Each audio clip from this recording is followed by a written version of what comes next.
All right, so just got the word that it is live now. We are broadcasting, but before we get started, we're just gonna let everybody start to trickle in because no, you weren't allowed to join until we hit live. So welcome everyone. We'll give you all a minute just to get settled. And so it's just not too awkward. I'm just gonna vamp for a bit here. So one of the things that I want to let everybody know, we do have a Q&A tab at the bottom. I know that there was some discussion about that on social media yesterday and this morning. So if you have a question, feel free to pop it in that Q&A tab. Do it sooner than later. If we get some relevant ones, I'll go along the way. If not, we'll save some for the end. We'll let everyone know we have gotten a few by email already, and a few people have direct messaged me on Twitter. If you'd like to remain anonymous with your question, feel free to use that venue if you don't want to be out in the open posting on the Q&A here on Zoom. Reminder, this is being recorded, so we do plan on posting it for on-demand watching shortly after all this wraps. So write a little short article around it. We'll embed it on the site, so this will be on nextgov.com. Reminder, if you do want to send those anonymous questions, so that's aboyd, ABOYD, @govexec.com, or you can find me on Twitter at federal_IT. So the word federal_IT. All right, so got lots of people in here already, but it looks like, according to Haley, it's starting to slow down, so we can get started here. All right, so we're here today to talk about Alliant to small business. This is quite the contract. It's the smaller sister contract to Alliant 2, which is a $50 billion unrestricted pool for IT services. The Alliant to small business, of course, was set aside just for small businesses. And was set at ceiling at around $15 billion. Originally, this was awarded back in 2017. There were 80 spots on it. Then there was a protest. GSA pulled that back, decided to pull some vendors off, put some other vendors on in February 2018, then rescinded all awards in March 2019. Then, the reason we're doing this webcast today, last Thursday, just before the holiday weekend, GSA announced they are canceling the contract completely, and they couched it as part of a wholesale reevaluation of their small business vehicles. Also worth noting, the news was followed quickly on Monday, yesterday, with the final RFP for the STARS 3 contract, another small business IT vehicle. That's going to be a huge one, and by all accounts, the largest small business GWAC GSA has ever done. And so all of this is going on at the same time. We wanted to get these procurement executives together here to help us sort out what happened with the Alliant to small business and what's going to happen next. So as Mailer says, there's no history without nuance. So I just gave you a whole bunch of dates and facts there. Chris, why don't you kick us off? Let people know who you are, what you do real quick, and then give us the context around all this. What just happened? Thanks, Aaron. Hi, everyone. I'm Chris Cornillie. I'm a federal market analyst at Bloomberg Government. I cover IT and emerging technology for Bloomberg, so I do a little bit of analysis and a little bit of writing. To give you a little bit of background, so Alliant 2 was originally issued, as you said, in June 2016. It was awarded in February 2018, but almost immediately we started to see bid protests. And I think we saw something like 20 distinct bid protests on Alliant to small business, mostly around some of the self-scoring that was done. As you may know, Alliant 2, much like Oasis and much like the Astro contract that is currently underway at GSA, is dependent on a self-scoring system. And a number of small businesses, including one called Citizen, protested the way that the cost accounting was scored. The Court of Federal Claims upheld the protest. So GSA said it was going to go back to the drawing board in the fall of 2019, said that it would reevaluate some of the bids that it received. Now, we've been waiting for almost a year to see what happened. And finally, we just got the notice on Thursday that they had, in fact, chosen to cancel that program. So why it took so long, I'm not quite sure. One thing we found is that about a third of the current or the active the current Alliant small business task orders are expiring in the fourth quarter of fiscal 2020.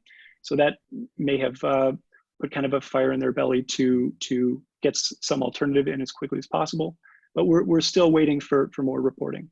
Yeah, so very, very interesting, and definitely want to get to what's going to happen with the any task orders that were awarded on this Scottish contract before it was canceled, as well as what's going to happen with the larger unrestricted pool. So we'll get to all that in a bit. Before we get there, though, Mike, let everybody know who you are, what you do, why we'd invite you to talk about this subject. And as you do so, can you answer the question for us? Is this normal? Has this happened before? Is GSA in the business of canceling contracts if they get protested too much? Well, you told me I couldn't curse, so I'm gonna try to be careful as we go through that. I'm Mike Hettinger. I'm a federal market consultant and a lobbyist. Spent about 11 years on Capitol Hill, working for former Congressman Tom Davis and the House Oversight Committee. So I do a lot of work with technology companies in the space, in the market. It's not unusual to see a contract like this canceled, but it's not good either. I think part of the challenge that we continue to see is contracts come forward, companies spend in some cases tens of thousands, hundreds of thousands of dollars to compete for these. Task orders don't evolve or don't start to come out. Priorities change, things evolve, and the next thing you know, the plug's pulled. And I think and I spent 5 years at Grant Thornton Public Sector after I left the Hill, but before I started doing what I'm doing today. And there's a cost to that. And I think part of the reason we're here today is we wanted to talk about that cost and the impact that it has on the companies that bid on this stuff. So it's disappointing. I personally think GSA has had a little bit of a rough patch here these last couple, let's say year and a half-ish. DO, some of the other stuff. Yeah. You mentioned the STARS 3, right? We're seeing just constant change. And then as a backdrop to all of this, and I know, this is Amber's favorite subject, but the multiple award schedule consolidation is out there too. And that's creating, an environment where I think a lot of contractors are like, where do I go? And I think that's part of the challenge that we're seeing here. So this is a great conversation. I'm glad we're able to do this, and thank you for inviting me. Yeah, of course. So Amber, you got teed up there. We're gonna come to you actually in just a second, but I wanted to first jump over to Stan. Stan, if anybody who is watching the chat, I encourage you to also be watching the chat. You can see it's already getting salty here. People would like Mike to start cursing. Stan, I'm sure you're gonna be right behind him. So as one person puts in the comments, please curse, we are mad as hell. Stan, one, who are you? Why we invite you? And why is everybody so angry? So you invited me because unlike Amber and Mike, I probably won't curse on air. I was the one who took odds on that. Stan Soloway, I also run a market strategy firm. I've been in the industry for about 35 years. I spent half the Clinton administration running acquisition policy at DoD, ran the Professional Services Council for 15 years, and been doing this now for 5. So people are mad for very good reason, but I will be real clear. This is not as unusual as we would think, and that's a really unfortunate statement. And it's not just GSA. Let's go back just a few years to something called HCATS, when OPM had a huge competition going. I don't know, 80 some odd companies competing for slots, and at the very last second, they pulled the plug and canceled the entire thing, and that became HCATS at GSA. DoD has done this in the past as well. We see these things happen. I think that one of the fundamental problems, which has been endemic since I came into this business over 30 years ago, is we still don't have a workforce that fully appreciates how a commercial company operates. And they don't understand. So people talk about when an RFP comes out and they think the clock starts then. That's when we start measuring procurement. This whole conversation today started when I made a comment online to one of you about, and they want to do a PALT analysis, of procurement acquisition lead time. We measure it from the beginning when an RFP comes out. If you're in the private sector, your PALT begins way, way, way before that. Your investment starts long before that. And I think there's a fundamental lack of understanding of that across government. This is not a knock at GSA. So yes, people are really angry for the very reasons Mike said. There's a lot of money been spent on this. Some people may or may not be able to compete soon enough to protect their business base. I mean, the timing is everything. You get delays. All those kinds of things are significant. But I also want to build on something else Mike said. And it might be a little bit less harsh on GSA than he might be, but they are in the middle of a multitude of major initiatives. Yeah. And there have also been some not insignificant personnel changes in the midst of all of this, of fairly senior people. Nothing nefarious, just the natural course of events. Whether it's Bill Zielinski moving on or Mary Davy moving on or what have you. These are things that happen. But when you have senior experienced people leaving in the midst of such major churn, it is always going to be a challenge. And so if you look at the things Mike talked about with stars coming out, the CMMC requirement that they're having to negotiate and now deal with, that they're going to have to put on, that's not a small deal. They were looking at Alliant 2 small business and going, what am I going to do here? I can either go what I did in Alliant 1, just throw everybody in the pool. That doesn't really solve much of a problem. Right. And so there's just so many pieces that they're dealing with. I have to have a little bit of sympathy for just the sheer volume of what they have to deal with. That doesn't do any good for the companies. And as one of the participants said in the chat about we're mad, so curse, I don't blame companies for being furious. And I think also other agencies are going to look at this and is there something going on with regard to procurement at GSA? There's a customer service issue here that they're going to have to overcome also. Yeah, to Mike's point and to your point too, right? There is a ton going on at GSA. And yes, these things have happened before where they've had to pull back contracts and they get protested and all that stuff. But as he was going through that, taking through that list, I don't know, I've only been covering this for about 5-6 years, but I don't know that I've ever seen quite this level of protest and then pulling it back and redoing it. I mean, we've even got Jedi, that's a whole nother conversation, obviously, but similar saga, right? Of we sharing this. So Amber, let's go to you now. So who are you? What do you do? Why are you here? And then what's going on here? Why is the option to pull back on this contract rather than just award it to everybody? Just put everybody on the damn thing and move forward. Is that an option? It could have been. So hi, everyone. My name is Amber Hart, and I am the co-founder and co-owner of the Pulse of GovCon. We are a boutique market intelligence firm that specializes in GovCon storytelling. And really what that means is we like to poke at all the different analysis and aggregate all the stuff that's going on, that wonderful stuff that Stan, Aaron, Mike, Chris, all the great things that go on. And really, we just like to poke at them and pull at them to make GovCon a better place. That's really what the Pulse is all about. And then just to annoy people. What's going on here? And that's a pretty large question. And, I kind of first touch on a few points that Stan and Mike and Chris all touched on. And the first point is the Pulse. So I am mad as hell. I think GSA is severely screwed up here. I think they screwed up a long time ago, around March 2019, when they decided that they were going to only rework the proposal and give it back to people that were just awarded, but take away the JV financial disclosure documentation. To me, that's where it died. This thing was done and dead in the water then, because anyone could have protested that. That was a non-starter. And the fact that they came out with that, to me, I think in March 2019 told me this thing was over. But my poll with this started, into Stan's point, in early 2015, where there was I think the 4th RFI for this thing. I am a proposal manager. I work on capture and strategy every day. I worked with a company, paid me a lot of money, a small company, to help them go after this. And I put my heart and soul into this. It's a lot of strategy. It's a lot of work. And not to mention, they made us burn CDs and hand carry this thing and submit it. It was a lot of work. And so to have this happen is extremely disappointing. I think to throw everyone into the pile, I think does people some good. People rely on vehicles like Alliant to help sell their company. They rely on them to get acquired. They rely on that. We're being told about best-in-class contracts. We're being told about category management. Alliant to small business is a big part of that. And so you're taking away that avenue for some companies that may have missed the boat on Oasis, that may have missed a boat on, COSP3, and maybe they were awarded under that you're all of a sudden you're taking away that avenue for revenue. I'm livid for them, because it throws another mixed message. And BICs are important. If category management is a thing here, then how are you going to come out, cancel this? You're going to put out GSA 8A stars, which by the way, we are supporting clients on that right now.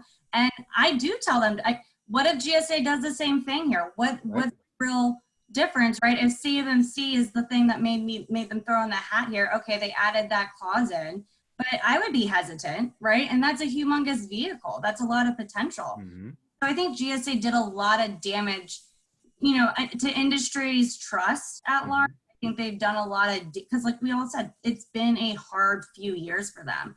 And personally, GSA has bitten off way more than they can chew. But, as someone that looks at trends in industry, I think they've severely damaged their message on category management here. And so and that's a bigger part of the pie. And I would be interested to see what OMB has to say about this, or OPP have anything to say about this. But it severely damages the messaging around this. And I think it hurts everyone. And so to throw everyone into the pile, though, into a pool and to say, okay, here, screw it, everyone gets an award. It's Seaport, and Seaport's not helpful to anyone. So we don't need more Seaports here. Mike called me out on GSA schedules. I don't really understand why we're doing all of this when you have your mass schedules. You're duplicating. Oh, Amber, looks like you froze a bit. Am I frozen? Nope, looks like Amber's frozen. It's Amber. Yeah, okay. Amber froze. When she comes back. Let me just pick up on something. We know what she was saying, though. Oh, did I freeze? Dang. You did. You're back, though. In the middle of an absolutely brilliant discourse. Yeah, Stan's going to make your point for you. But I think I want to come back to the point that Amber touched on that is not enough focused on, and that is one of the ramifications of this. It's not just the investment cost that companies face. It's that there are a number of companies out there that do not have a best-in-class vehicle available to them. Right. And may not have one now for 2 more years. So I want to break in on this because I want to open this up to everybody, Stan, but I want to drill down on it a little bit more, because this was one of the people in the chat here, the person who started off the mad as hell and not going to take it anymore, was noting 2 things that have kind of been touched on. I want to dig in deeper. One, is OMB or GAO or OFPP, as Amber said, is anybody going to look into this and do like a post-mortem on what happened here? And what do you think they're going to find? And 2, for small businesses where this was the one that they were going for, right? This is where they were going to put their time. What is all your advice on what they should do now? And in that same, I know I'm just throwing a lot of questions out, but we've got a lot to cover here. But in that same vein, do we need 13 different small business IT GWACs, right? GSA just went through all this time to consolidate its the MAS into a single schedule. Why do we need all of these best-in-class vehicles? Can anybody tell me that there's a good reason for an Alliant 2 and not just an 8A stars? Amber kind of teed this up, and I don't mean to cut her up, but she teed this up. But I want to relate a conversation I had a number of years ago. This goes back almost 20 years now, when I first came to PSC. And one of my first board meetings, one of the issues I put on the table is, do we have too many contracts? Yeah. And the absolute consensus around the table was, no, the system actually works pretty well. It's competitive. Customers can choose from contracts. This is 2001. Today, I don't know anybody who doesn't think there are too many contracts. It doesn't think we have too many. I think we all agree with that. But I think there's another piece that the GWAC discussion more broadly has to take on. Even as GSA is thinking about what are they going to do with Alliant 3 full and open, and start building that strategy. And we have to realize that GWACs are great convenience tools for the buyer. They are also market limiting in many ways. And that's what happens that's why you had all this Sturm and Dang around Alliant small business. That's why you have it on other vehicles, because it can be life and death. You're either in the market or you're not. And the third thing is here, in this current environment where we're going to be shifting and moving in much more agile ways, or we're supposed to be. And I don't mean agile from a software development product. I mean agile in terms of solutions, that we're going to be plugging and playing all kinds of applications. We're going to be moving. You look at large companies, large manufacturing companies. There's one I know well and have worked with. They have 117 different apps that operate their supply chain system, and it is viewed as one of the most efficient systems in the world. And they do not hesitate to pull one out when it's not, because if something else comes along, they plug it in. So they not only have an agile management model, they have an agile procurement model, and they have an agile software model. And so if that's the world we're moving into, it strikes me that long-term multiple award vehicles with a limited number of players makes it harder to get to that than easier.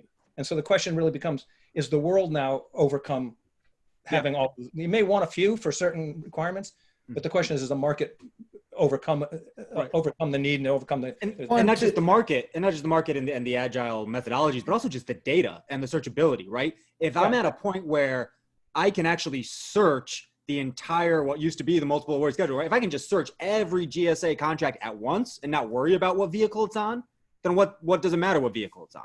Well, that's Aaron. I mean, that's kind of my point is why are we making this so much harder on ourselves? Like I completely understand category management. I actually stand behind it. I think the framework of it is the best way to go. I think it can be severely damaging to small businesses. And I think it has been for this exact reason, because we've made so many weird avenues. We've made it very complicated for contracting officers to figure out where to go. And I think there's now been an over-reliance in the civilian market and some on the DoD side on GSA. And I don't know if everyone's seeing this, and this is just an early trend thing that I'm seeing, is I'm seeing actually some agencies now kind of create their own vehicles. SOCOM's a huge Oasis user, but they just awarded the new, kind of the SCSS IDIQ. That's supposed to be massive for them. You have Astro coming up, but is GSA trying to be materials? Are they trying to be services? Are they trying to be both, for the DoD? I think there's a lot of questions that each of these agencies have to ask themselves. And I think it comes down to training. And at the end of the day, GSA schedules are the most trained thing and the most kind of known thing within the contracting community. Do I think that's correct? No, but it comes down to training these people, being aware of what's available. And that's really the easiest place for them to go. And if you know how to use these other avenues, fine. But I mean, Oasis is massively used more than Alliant.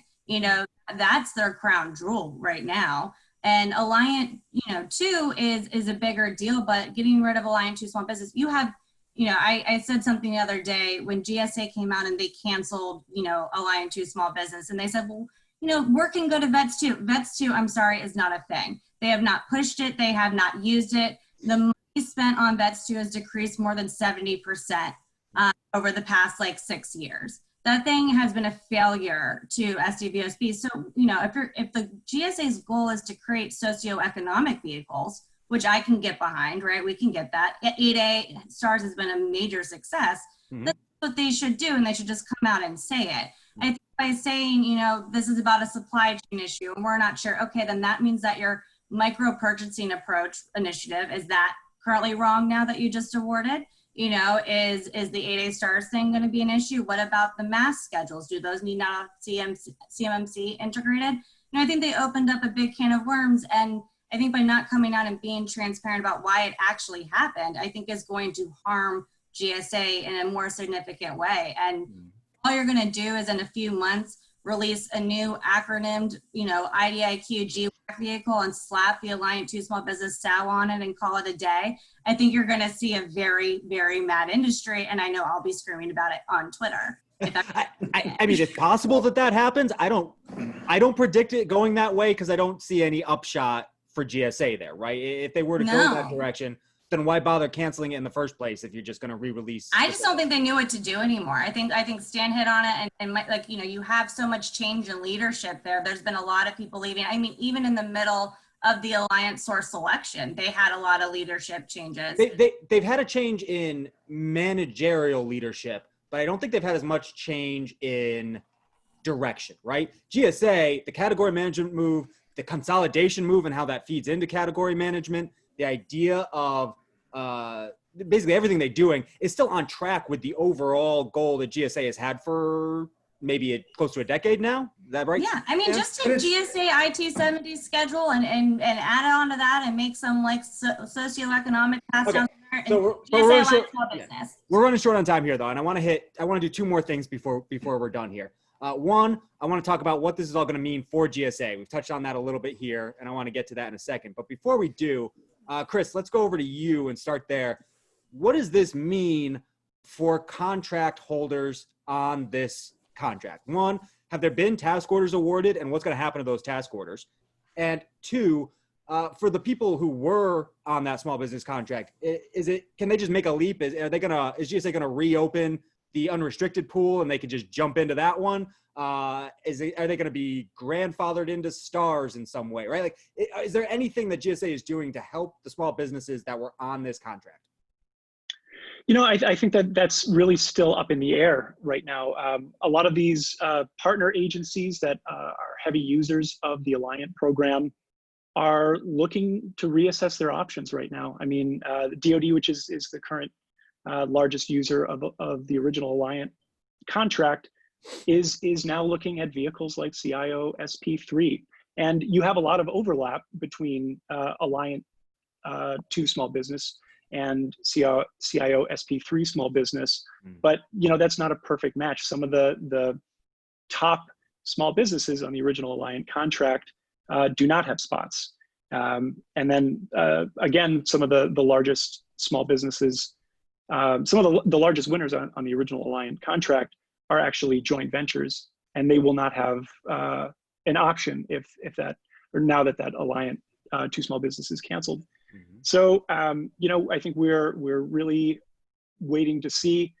One thing that it might be of consolation is the way that GSA has really retooled the original Schedule 70 now, the multiple award schedule for IT, and adding these special item numbers for complex IT services, things like cloud computing. That in itself will lend that contract to be more attractive for some of the types of services that agencies were previously using a contract like Alliant for, but were previously unable to use Schedule 74. Interesting. Also, you didn't get a chance to hit on, because I know you've done some reporting on this. How many task orders were out there when this got canceled? So there were over 175 contracts that What's going to happen with all those? That's a really good question. My guess is that most of them will be, will be split off onto CIO SP3 small business, onto the multiple award schedule for IT, onto 8A stars 3, or as Amber said, agencies might consider actually going with their own IDIQs. We're starting to see that with certain agencies like DHS and state, who don't feel that their needs are met on some of these tier 2, tier 3 contracts, and so they're actually going back to IDIQs. Yeah. Somebody in the chat mentions that they're asking that basically can somebody just move their contract over? So either, let's say you're the vendor, like would HHS or NASA SOUP, right? So CIO SP3 or NASA SOUP, would they just be able to like take the bid that you put in for Alliant 2 small business and be like, yeah, you've done most of the work already. Come on over and join our contract in the next on-ramp. Everybody and their brother would protest that. They're all unique. You can't just flip a contract over to another contract. It doesn't work. You could try to sole source it. You could, or like do an emergency J&A, depending on what it is. Right. So from the vendor side, you definitely can't, right? You can't just jump over. Well, what if you're the agency side? Can you be like, well, I put a task order out on Alliant 2 small business. The same person offers a same or similar service on SOUP. Can I just move my task order over to SOUP? Is their pricing the same? I'm just throwing a hypothetical out there, No.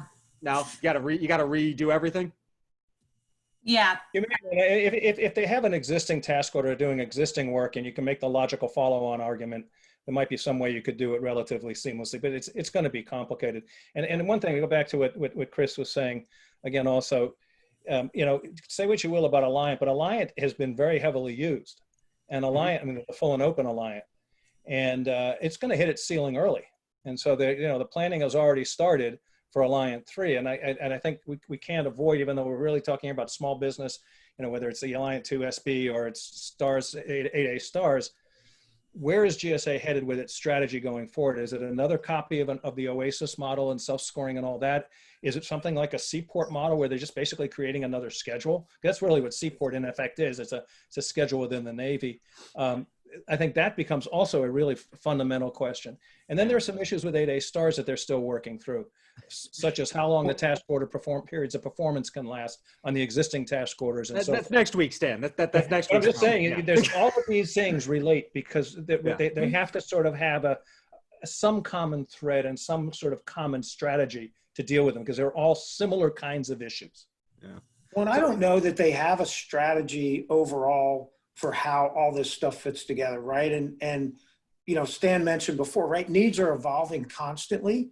And so they look at something and they throw a, 5-year IDIQ at it, or a new schedule or whatever. And at the end of the day, we're kind of chasing ghosts, right? And that's what I see, right? And I'm not as technical and into the contracting side as the other folks on this are, but that's what I see, right? Is constant, how do we fill this void, and without anyone stepping back and saying, what are we really trying to accomplish here? And Amber mentioned, the vets contract, some of these other things. I did some work a couple of years ago for a company that had gotten on a DHS vehicle. They weren't using it. They were using Oasis. I did a lot of work with the procurement folks over there to try to get them to understand, look, these guys put effort into this. They're small businesses. They want to help you. They have things that you need. But again, it's just this constant, the point I made, early on, right? We're asking companies to invest in the government, right? To make, to want to be part of the government. And you see these cancellations. And if I'm advising a client that wants to get into the market, I'm going to say, look, hey, this is risky, right? You may spend 250, 350 grand to get on this contract and never get any work, or they may pull the rug out from under you. And I think that's a broader message that GSA and others who put these contracts out need to be cognizant of. And I think if I can just add on to Mike's thing real quick, my biggest question right now is to the federal government, more GSA pointedly, is this about is this about category management? Is that the initiative we're pushing here? Are we really trying to fix duplicative contracts and save the taxpayer money? Or is this about the fees? And is this about the contract gems? And is this about outdoing the other vehicles? Is it one or the other?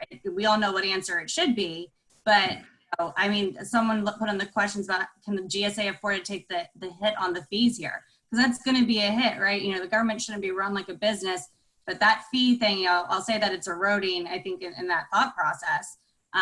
But no, when they all compete with one another, right? At the end of the day, they all compete with one another. Exactly. And so I think the question is this a bigger government? Are we all in this together for this sum thing and this category management thing? And is that really, we've all kind of strategized and gotten on the boat there hesitantly, and we don't want to, but government contractors get what that means now and get how to play that game. Or was this just kind of lip service for a little bit? And is there going to be a new initiative that comes along? Is this about the fees? Yeah. Eric, I know we're running out of time. I just want to take Amber's point a little bit up a level. There's been a cyclical nature to all of these discussions. As I said, 20 years ago, we had a handful of the multiple award vehicles. Life was good. Now I think there's 300 and some odd total multiple award vehicles across government. It's gotten a little overdone. I remember when Elaine Duke was at DHS, her position was DHS is doing its own contracting. We're going to be it's our butts on the line to deliver. We're not going to use other agency contracts. A few years later, no more Eagle. We're going to move to Oasis. Mm-hmm. So there is this cyclical nature of this, and it does when you in the eddy of the cycle. That's when it really makes it tough. So we're not on a hard schedule here for time. So I'm gonna throw one more out to everybody for a wrap up. And we got tons of questions coming in from people on all three avenues that we requested them from.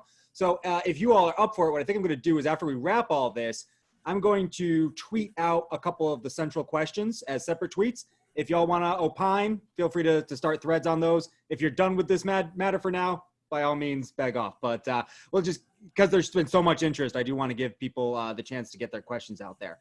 But as we wrap up, I know some people from GSA are on right now and that they're listening. So let's try to be constructive here. What's next? What should GSA do next with specifically regarding this contract and everything happening around it? Well, I'd just like to get each of your opinions as we wrap up. What's your advice to them constructively? Where do you go from here? Stan, you're on my screen, so let's start with you. It's partly what they should do next. And if I were advising them what they should have done a year or so ago, one of the big frustrations I heard throughout this process, forget the specifics, was the lack of communication, the lack of information, sort of the black hole. And, Amber had, said she laid her bet down that it wouldn't happen a year ago. But there are a lot of people out there who have been asking, what's going on? What's going on? And I think communication, I know during a procurement there are issues, but there are ways you can communicate and the ways you can do it safely.